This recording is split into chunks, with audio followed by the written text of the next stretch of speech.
Apa yang harus Indonesia pelajari dari peristiwa di Prancis dan pertemuan Macron dengan Xi Jinping minggu lalu? Kita semua tahu dalam setahun terakhir Prancis, salah satu negara Eropa Barat yang cukup makmur, kena dua imbas ekonomi negatif yang besar. Pertama, masalah keberpihakan kepada Sekutu Barat dan NATO terhadap Rusia berimbas di naiknya inflasi di Prancis. Setahun terakhir, 50% harga-harga meningkat, terutama biaya energi. Kedua, turunnya pendapatan negara. Efek turunnya pendapatan negara, pemerintah memperpanjang masa pensiun dari usia 62 tahun ke 64 tahun. Yang artinya, para pekerja masih harus menambah waktu usia kerja mereka 2 tahun lagi untuk mendapatkan rata-rata tunjangan pensiun sejumlah 11.000 euro per tahunnya, per orangnya. Mereka harus masih diperbudak ekstra 2 tahun lagi yang ternyata membuat rakyat marah. Turun ke jalan, demo besar-besaran di mana-mana terjadi di Prancis. Terjadi kekacauan dalam waktu lama, baru-baru ini. Prancis itu secara negara mirip dengan Indonesia, sosialis kiri, di mana negara menanggung banyak masalah sosial yang sangat berlawanan dengan Amerika yang pro swasta, kapitalis kanan.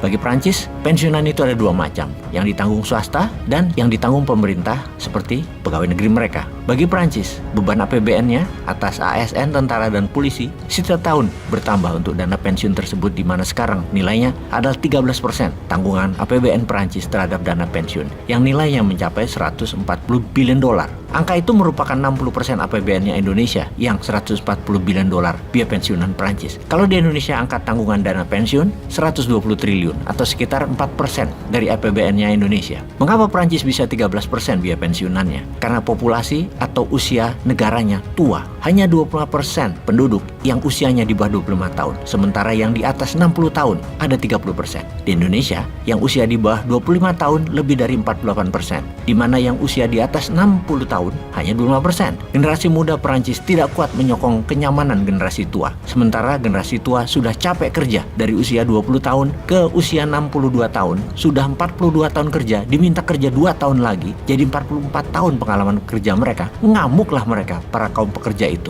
Di Indonesia belum terasa karena 4% dari APBN dan generasi muda masih kuat. Namun, kalau tidak distrategikan, Indonesia bisa seperti Prancis. Amerika di satu sisi tidak terlalu ribet urusan pensiunan pegawai negerinya karena hanya merupakan 5% dari APBN dan pegawai negerinya sedikit jumlahnya di Amerika. Amerika itu negara swasta, pihak swasta yang menanggung pensiun pegawainya. Karena itu pajak negara Amerika kepada pebisnis tidak terlalu besar dibandingkan negara Eropa, agar mereka bisa menanggung biaya pensiunan pegawainya biasanya dalam bentuk pesangon lamsam sekaligus di akhir masa kerja. Disinilah konsep Newman yang mengadopsi pro swasta terutama UKM menjadi pembeda dengan konsep 7 presiden yang telah menjabat di Indonesia. Juga dengan konsep Eropa Barat berbeda dan konsep Amerika sekalipun Newman berbeda. Amerika pro swasta elitis, Newman UKM-nya akan dimakmurkan dan mampu punya pesangon untuk karyawannya serta sarana kesehatan dan pendidikan. Jadi ketika Macron panik atas tekanan dalam negerinya, apa solusinya? Bagaimana supaya pendapatan negaranya bertambah? Bagaimana harga-harga kebutuhan pokok bisa turun?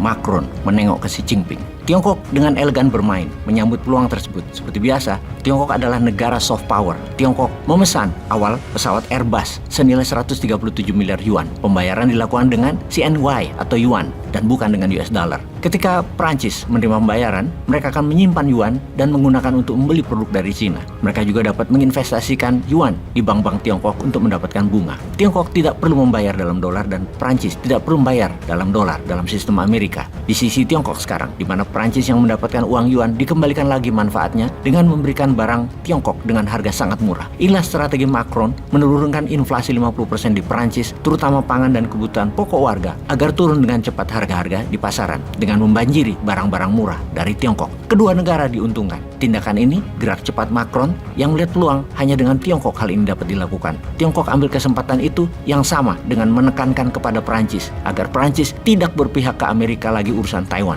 Dari sisi Airbus, Prancis didukung Tiongkok untuk mengalahkan Boeing-nya Amerika. Airbus menambah kapasitas untuk membangun pesawat baru dengan Airbus membuka manufaktur baru di Tianjin, Tiongkok. Kedepan harga Airbus akan lebih murah dari Boeing dan Airbus akan jadi raja udara. Itu yang Prancis inginkan. Sekali lagi, hanya Tiongkok yang bisa support itu. Ini adalah pengaturan win-win untuk Prancis dan Tiongkok. Prancis dapat geoekonominya, Tiongkok dapat geopolitiknya. Itulah pemimpin kelas dunia melakukan manuver geostrategi dunia. Itulah ciri global player bermain. Berapa order yang diberikan ke Airbus dalam 20 tahun ke depan? Di mana Tiongkok dalam 20 tahun ke depan memerlukan 800 pesawat baru. Lebih dari 50%-nya ke Airbus. Ya takluklah Macron kepada Xi Jinping. Jadi apa pelajaran yang Indonesia dapat? Kapan Indonesia jadi seperti Tiongkok? Peace